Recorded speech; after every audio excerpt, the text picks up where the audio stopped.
সেই ঢাকা আমার একটা রাত থাকার জায়গা ছিল না।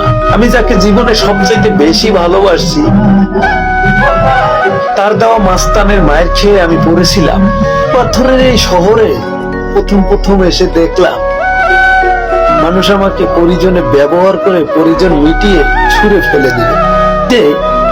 শ্রম দিয়ে কিছু করতে পারবেন না, শ্রম তো থাকবেই, তার সাথে মেধাটাও লাগবে। শিক্ষার উদ্দেশ্য যদি চাকরি পাওয়া হয় তাহলে সারা জীবন মানুষ শিক্ষা নিয়ে চাকরি করবে, কিন্তু বাংলাদেশে মালিকের নতুন করে জন্ম হবে না। কাজ করবেন তো আপনি কর্মচারীই থাকবেন, আপনি কোনোদিন মালিকের স্থানে যেতে পারবেন না। আমাকে সবাই খারাপ বলে, কিন্তু সেটা আমার পিছনে, সামনে কিন্তু ভাই বলে। স্বার্থ ফুরালে মানুষ কতটা বদলে যায় সেটা পুরানো মেসেজ গুলা বোঝা যায়।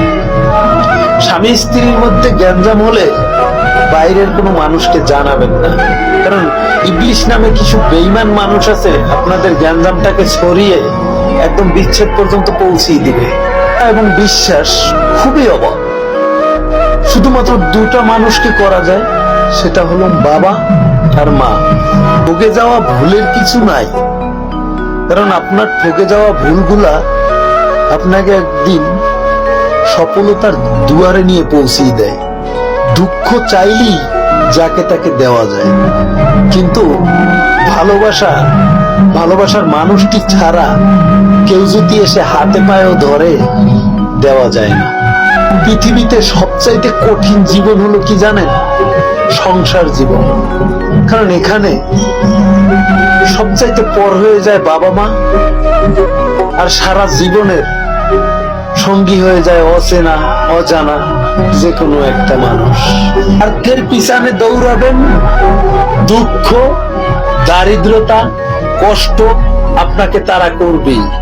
স্বর্ণ খুঁজতে গিয়ে পরে চকচকা পাকা লোহা পায়। অন্যের আনন্দ অন্যের সফলতা দেখে আপনার হিংসা হতে পারে। একদিনের খাবার নিজের ক্ষমতায় ডাস্টবিনে ফেলে দিতে পারেন, খাবার তৈরি করে তার কিন্তু অনেকটা সময় লাগছে তৈরি করতে। অতিরিক্ত রাগী চুপ হয়ে যাওয়া মানুষগুলা সুন্দর মনের হয়। নিয়ে যাও মাঝি সমুদ্রের মাঝখানে দুঃখ জেরে আসি। প্রতিদিন একবার নিজেকে উন্নত করেন, তাহলে বছর শেষে দেখবেন 365 দিনই আপনি উন্নত করছেন। সময়ের সাথে সাথে নিজেকে বদলে ফেলা বুদ্ধিমানের কাজ। ঠিক আমার মতো পরিচয় দেওয়া কাজ সারা জীবনই থাকে। তার চাইতে বড় পরিচয় কি জানেন? নিজের অতীতকে ভুলে যাওয়া এবং নিজের ক্যারিয়ার পিছনে সময় দেওয়া। সংসার জীবনে একটা কষ্ট কি জানেন? যে আসবে না জেনেও তার জন্য অপেক্ষা করা, আর দায়িত্বের বোঝাটা বেড়ে যায়, এটাই কষ্ট। ঢাকা শহর দাপিয়ে বেড়াই, আমি আরাম করি, আয়েশ করি, ভালো দামি খাবার খাই। ভালো লাগে আমার ভিডিওটা। আমি লাইক কমেন্ট কোনোদিন ভিক্ষা করি নাই, আর করবো না। কারণ কি? আমি আপনাদের মনে জায়গা পেতে চাই।